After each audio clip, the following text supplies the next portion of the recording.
I'll quickly take you through the overall Azure setup once again. Very quickly, we'll summarize that, and then we'll get into lots of demos as we go along. So one of the things we did was we first created the Azure OpenAI service. So we went to the Azure portal, and then we went ahead and created the Azure OpenAI service. The process was very simple. So we clicked on create, and then we gave a resource group. We had to create the particular resource groups, you can see. So it'll all be under a particular subscription. You specify the subscription, which is the default. We created a resource group. We give a region. The region by default we were using is the US East region. And then we gave the name of the resource. It was some random name that we gave. And then we set a pricing tier, standard is 0, and then we created the resource.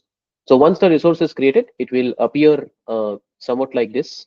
It takes a while to create the resource, and it will appear somewhat like this. And then you can click on the resource, and then what you can do is you can go and click on the Explore AI Foundry portal. Right. So this is the main place where Microsoft has started to kind of collate all their generative AI. So this is the main generative AI platform that is available inside Azure. It's called it Azure AI Foundry. For a lot of time, for a long time, if you go back last year, this was not there. So they had separately something called OpenAI Studio. Okay, so we have something called the machine learning studio. So you can do GenAI there also. So what Microsoft is slowly starting to do is they're using the AI Foundry portal as the main portal for working on GenAI use cases. So a similar equivalent in AWS is called AWS Bedrock. So Bedrock is what is used for the generative AI use cases inside AWS. So that's the general idea. Okay. All right. Now, with this in mind, let's go to the Foundry portal and let's look at the other part what we did, and then we'll start with some demos. So we looked at something called the model catalog, and in the model catalog, we have a list of all the available pre-trained models that OpenAI has made available for us. And these are all the latest models that are available right now. You can see these are some of OpenAI's top models, the O3 model, the O1 model, very, very costly models. The O4 model is also released. Okay. So these models are also there. But anyways, we are not using that. And you can clearly see that the O3 model is not given for API access as it is. You can see registration is required to use this model. So there are some of these times when the limits will be kind of given. So you need to register specifically, and you need to fill up a form. So if you click on request access, it will take you to another site where you need to fill up a form, and on the basis of that, Microsoft will grant you access to use these models. You can see OpenAI O3 model reasoning summary, and you have to fill up, you have to enter what is your subscription ID. You can do that. It's not that it's very difficult. It's just on a request opt-in basis. It's not available as a default. You can specify your subscription ID. You can give your company email address. You can use the same email address that we have provided you at the rate on Microsoft, whatever email address. Give your company name, and that's it. Okay, so within 24 hours, they will usually grant you access. But only thing is this opt-in. Okay, so some of the advanced models will have requests like this. This is the one that we created. We clicked on GPT-4 Omni, and we clicked on deploy, and we created a standard deployment. And we also talked about some of the other customization options like the content safety, which is basically guardrails.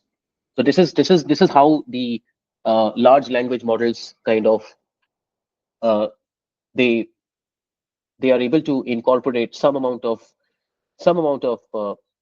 compliance with respect to the kind of outputs that are going to come. Okay, so the language models are so this is one of the ways how the language models are able to control what kind of outputs are getting generated. Okay, and remember what you're seeing on the screen, this happens both ways. So this happens at the input level. This also happens at the output level.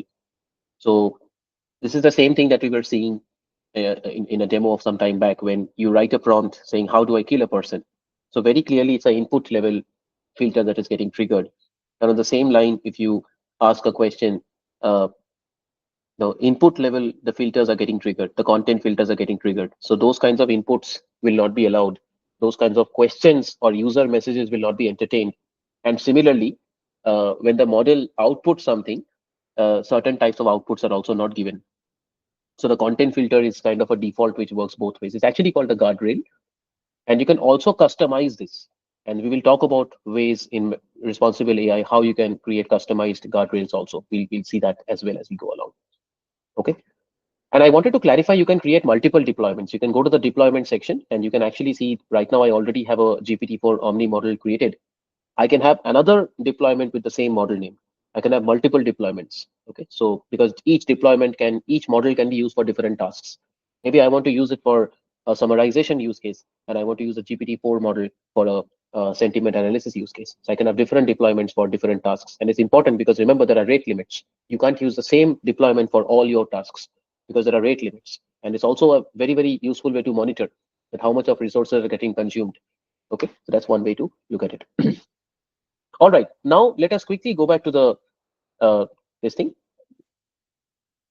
We also spoke extensively about this part. How do we go and use these language models? I think we were pretty clear about this. So we talked about how to create a deployment. We discussed about that, and we also looked at some sample queries. We were able to use the Azure OpenAI Studio to run a couple of sample queries. Very easy, the same way you can do it. So if you want to see a small demo, you can write your system message here. You can enter your user message here.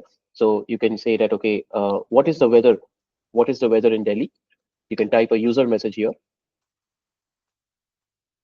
What is the weather in Delhi? And you can hit enter. And on the basis of that, you can see the assistant will give a response. So there's a system message, there is a user message, and there is an assistant response. Now the interesting thing is that you can see the assistant has responded right now that it doesn't have real-time data, and this is important because remember these are all static pre-trained models. So the ones which are deployed on Azure, they are not agentic systems. They do not have live internet access. So when you ask a question, these language models are only answering the questions based on whatever knowledge they have. So these language models are not able to access the live data. And this is a very important thing to keep in mind. And that is the reason why, when I asked the question, who is the president of USA, it was not able to answer. It said Joe Biden based on the knowledge cutoff. So same thing here also. So this GPT-4 Omni model was trained as of last year. It has a knowledge cutoff as of last year. And if you ask it questions of the current time, it will not be able to answer because it doesn't know something like that happened. Okay, so this is an important thing to keep in mind. But other than that, I think the API interface is very similar. We talked about that when you use the Azure OpenAI interface, this is exactly the way we will do the coding in some time. So we'll use Azure OpenAI, we'll use the endpoint URL, the API key. Okay, so I mean, this is the way you can also access. You can basically go to the view code and you can go to something called key authentication.